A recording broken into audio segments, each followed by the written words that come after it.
அதாவது உடலில் வலி இருக்கணும். அதாவது உடற்பயிற்சினாலும், உடல் உழைப்பினாலும் உடலில் ஒரு வலி இருக்கணும். அப்புறம் மனசில் ஒரு வலி இருக்கணும். மனசில் வலிங்கிறது என்னது?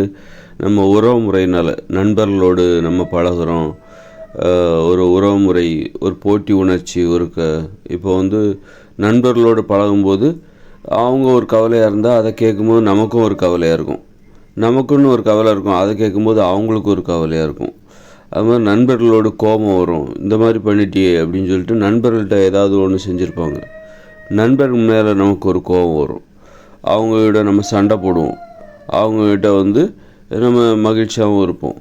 நண்பர்கள், உறவினர்கள், அப்படி இது ஒரு மனதில் ஒரு வலியை ஏற்படுத்தும். இது மனசில் இருக்கணும். அதாவது யார்கிட்டையுமே நம்ம பேசலை, பழகலை அப்படின்னா மனசு வெறுமையாக இருக்கும். இந்த மாதிரி வலியெல்லாம் இருக்காது. எப்போவுமே நண்பர்கள், உறவினர்களோடு பழகிறவங்க எப்போவுமே தினமும் நண்பர்களிடம் பேசிக்கிட்டு, உறவினர்கள்ட்ட பேசிக்கிட்டு, ஏதாவது உறவுமுறை ஏதோ ஒன்று சண்டைன்னா மென்மையான சண்டை, உரிமையோடு போடுகிற ஒரு சண்டை. அந்த உறவுமுறை, கோபம், தாபம், இப்படியே வாழ்ந்துட்டு வர்றவங்களுக்கு மனசில் ஒரு வலி இருக்கும். அது மாதிரி உடற்பயிற்சி, உடல் உழைப்பில் தினமும் ஈடுபடுகிறவர்கள், விளையாடுகிறவர்கள், அவங்களுக்கு உடம்புலேயே ஒரு வலி இருக்கும்.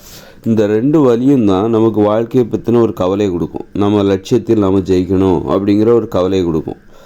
இந்த 2 வலியும் ஒருத்தருக்கு எப்போ இல்லாமல் போகும்னா, உடற்பயிற்சி செய்யாமல் இருக்கும்போதும், உடல் உழைப்பில் ஈடுபடவே இல்லை, உடற்பயிற்சி செய்யவே இல்லை அவர் தினமும். அதே மாதிரி யார்கிட்டையுமே அவர் பழகலை, யார்கிட்டையும் அவர் சண்டையே வச்சுக்க மாட்டார், யார்கிட்டையும் பேசவும் மாட்டார், யார்கிட்டையும் பழகவும் மாட்டார். அப்படின்னா அவருக்கு இந்த 2 வலியுமே இருக்குது. இந்த 2 வலி இருந்தால் தான் நீங்கள் வாழ்க்கையில் உங்கள் லட்சியத்தை பற்றி, உங்களை பற்றி கவலைப்பட முடியும். அந்த கவலையே அப்போ தான் வரும். அதனால் வலிகளை உருவாக்க பழகி கொண்டால் வாழ்க்கையில் வெற்றி பெறலாம். நீங்கள் லட்சியவாதியாக இருக்கணுமா, முதல்ல வலிகளை உருவாக்கி கொள்ளுங்கள். அப்போ தான் கவலையே வரும் உங்களுக்கு. உங்கள் வாழ்க்கையை பற்றின கவலை, நாம் ஏன் ஒரு லட்சியத்தை அடைவது என்பது பற்றி அந்த கவலைங்கிறது எப்போ வரும்னா, இந்த 2 வலிகளையும் உருவாக்கி கொள்ளணும். அதனால் மனுஷங்கக்கிட்ட நல்லா பேசணும், பழகணும். தனிப்பட்ட வெறும் அலுவலக ரீதியாக வாங்க போங்க சார் மோருன்னுட்டு அப்படி பழகுகிற உறவினர்கள் அது ஒரு பக்கம் இருந்துட்டு போட்டோம். ஆனால் முக்கியமாக எந்த உறவினர்கள் உங்களுக்கு தேவை அப்படின்னா, தனிப்பட்ட முறையில் கோவிச்சிக்கிற மாதிரி, அவங்க உங்கள் மேலே கோவப்படுற மாதிரி, நீங்கள் அவங்க மேலே கோவப்படுற மாதிரி, அல்லது நீங்கள் அவங்கள திட்டுற மாதிரியோ, இல்லை அவங்க உங்களை திட்டுற மாதிரி இந்த மாதிரியான உறவு முறைகளை தேடி போங்க. இப்போது மனைவியோட பழகும்போதும் அந்த மாதிரியான ஒரு பழக்க வழக்கம் இருக்கணும். கணவன் மனைவி கூட அப்படி தான் அவர் பழகணும். சும்மா அவர் ரோபோட் மாதிரி இருக்காமல் ஒரு திட்டுறது, சண்டை போடுறதுன்னா அதில் வன்முறை இருக்கக்கூடாது. சண்டை போடுறது, மனைவிகிட்ட அடி வாங்குறதோ அல்லது அந்த மாதிரி இப்படி ஒரு உணர்வுபூர்வமான ஒரு வாழ்க்கை வாழ வேண்டும். அந்த உணர்ச்சிகள் நிரம்பிய ஒரு வாழ்க்கை வாழ வேண்டும். அப்போ தான் மனசில் ஒரு வலி வரும். அதுதான் வாழ்வதற்கான ஒரு அடையாளமே. நாம் வாழ்கிறோம் என்கிற உணர்வை அதுதான் தரும். வாழ்க்கையை அனுபவிக்கிறதுங்கிறது என்னென்னா, உணர்ச்சிகளை அனுபவிக்க வேண்டும். அதுதான் வாழ்க்கையை அனுபவிப்பது. வாழ்க்கைன்னா என்ன? உடம்புலேருந்து தான் வாழ்க்கை ஆரம்பிக்குது. நம்ம செத்து போயிட்டால் நம்ம வாழ்க்கை முடிஞ்சுது. அப்போ உடம்புலேருந்து தான் வாழ்க்கை ஆரம்பிக்குதுன்னா, உடம்பில் உள்ள உடம்பில் தான் உணர்ச்சிகள் வருது. உடம்பிலிருந்து தான் உணர்ச்சிகள் வருது. அந்த உணர்ச்சிகளை அனுபவிப்பதற்கு பேர் தான் வாழ்க்கையை அனுபவிப்பது என்று பொருள்.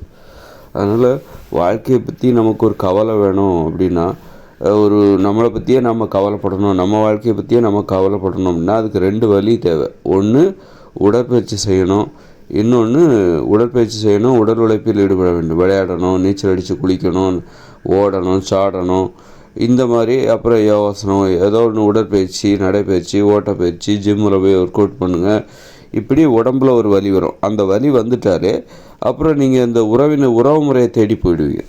உறவு யார்கிட்டையா பேசணும், பழகணும் அப்படிங்கிற எண்ணமும் தானாக வந்துடும். நீங்கள் உடம்புல உங்களுக்கு வலியே இல்லைன்னா நீங்கள் தனிமையில் தான் இருப்பீங்க. யார்கிட்டையும் பேசணும்னு நினைக்கவே மாட்டீங்க.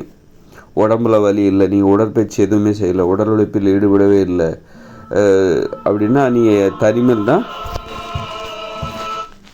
தான் இருக்கணும்னு ஆசைப்படுவீங்க.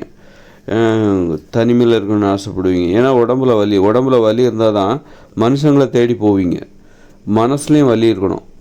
மனசில் உள்ள வலிங்கிறது என்னது, எப்படி வருது?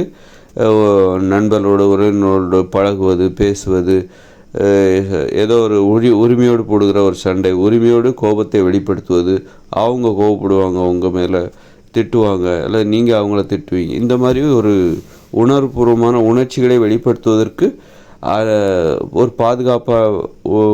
உணர்ச்சிகளை பாதுகாப்பாக வெளிப்படுத்துவதற்கு வாய்ப்புகள் உள்ள ஒரு உறவுமுறை அதான். நம்ம உணர்ச்சிகளை வெளிப்படுத்துவதற்கான ஒரு பாதுகாப்பு. நம்மளை பற்றி தப்பாக புரிஞ்சுக்கிறோம், நம்ம என்ன பேசினாலும் அதை தப்பாகவே புரிஞ்சுக்கிறவங்ககிட்ட போய் நம்ம கோவப்பட்டால் அதையும் தப்பாக தான் எடுத்துப்பாங்க. அதான் மிஸ் அண்டர்ஸ்டாண்டிங். அதனால் நம்ம உணர்ச்சிகளை சரியாக புரிஞ்சுக்கிறவங்க, அந்த நம்பிக்கையானவங்க, அவங்க நமக்கு அப்போ தான் நம்ம உணர்ச்சிகளை அவர்கள்ட்ட வெளிப்படுத்த முடியும். அவங்கள கேலி பண்ண முடியும். அவங்க நம்மளை கேலி பண்ணுவாங்க, நம்மளை கேலி பண்ணி சிரிப்பாங்க, அதையே நம்ம ரசிப்போம். நம்மளே நம்ம கேலி பண்ணி அவங்ககிட்ட சொல்லுவோம். இந்த மாதிரி இதெல்லாம் எங்கே கிடைக்கும் அப்படின்னா, நம்மளை சரியாக புரிஞ்சுக்கிறவங்க அவங்கக்கிட்ட தான். அவங்க தான் நம்ம நண்பர்கள், உறவினர்கள். அந்த மாதிரியான ஒரு வட்டாரம் எப்போவுமே தேவை. அப்போ தான் அது மனசில் ஒரு வலி இருக்கும். நம்மளை பற்றியே நமக்கு ஒரு கவலை வரும், பொறுப்பு வரும். அதுதான் நம்ம வாழ்க்கையில் ஏதாவது சாதிக்கணும், நம்ம வாழ்க்கையை அனுபவிக்கணும் அப்படிங்கிற அந்த அனுபவிக்கிறோங்கிற உணர்வே அப்போ தான் நமக்கு வரும். அதனால் 2 விதமான வழிகள் இருந்தால் தான் வாழ்க்கையை அனுபவிக்க முடியும். அது அனுபவிக்கிறோம் இல்லைன்னா நம்ம வாழ்க்கையை வாழாமல் நம்ம முன்னாடியே நம்ம வாழ்க்கை கடந்து போய் கொண்டிருக்கும் வெறுமையாக.